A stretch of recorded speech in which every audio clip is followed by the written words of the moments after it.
مقدس اوراق میں منجن یا گل باندھنا اس کا کیا حکم ہے؟ چنانچہ جن کاغذ یا اخبار اور رسائل وغیرہ کے اوراق پر آیت قرآنیہ، عام طور پر جو اخبارات پیپر وغیرہ ہوتے ہیں اس کے اندر لکھی جاتی ہے، یا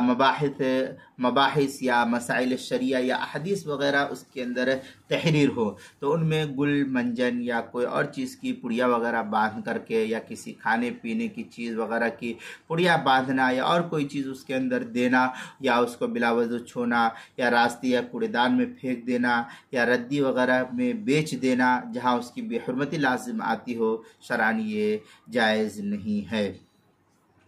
چنانچہ در مختار کے اندر ہے وَلَا يَجُوزُ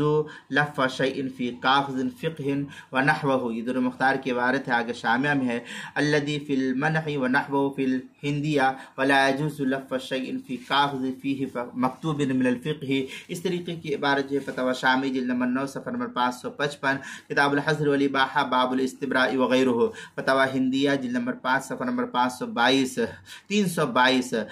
کتاب الکراہیہ الباب الخامس فی آداب المسجد والقبلہ، اور فتاوی ہندیہ میں مزید ہے وَيَكْرَهُ أَن يَجْعَلَ شَيْئًا فِي كَاغِذٍ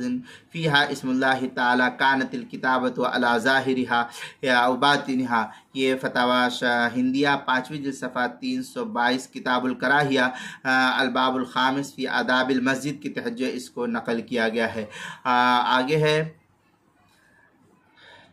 مقاصد الشرعیہ کے اندر ان الوسیلہ او الذریعہ تکون محرمہ اذا کان المقصد محرما وتکون واجبہ اذا کان المقصد واجبا، صفحہ نمبر 46 پر اس کو نقل کیا ہے۔ اعلام الموقعین کے اندر وسیلۃ المقصود تابعہ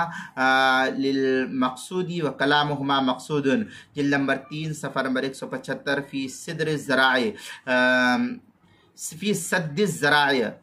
اور احسن الفتاوی 8ویں جلد صفحہ نمبر 13 پر اس کو نقل کیا ہے۔ المسائل المہمہ فیما اطلعت به العامہ، اس کی پہلی جلد صفحہ کتاب الحظر والاباحہ صفحہ نمبر 133، مسئلہ نمبر 134، عنوان ہے مقدس اوراق میں منجن یا گل باندھنا، اس کے تحت جو ہے اس کو نقل کیا گیا ہے۔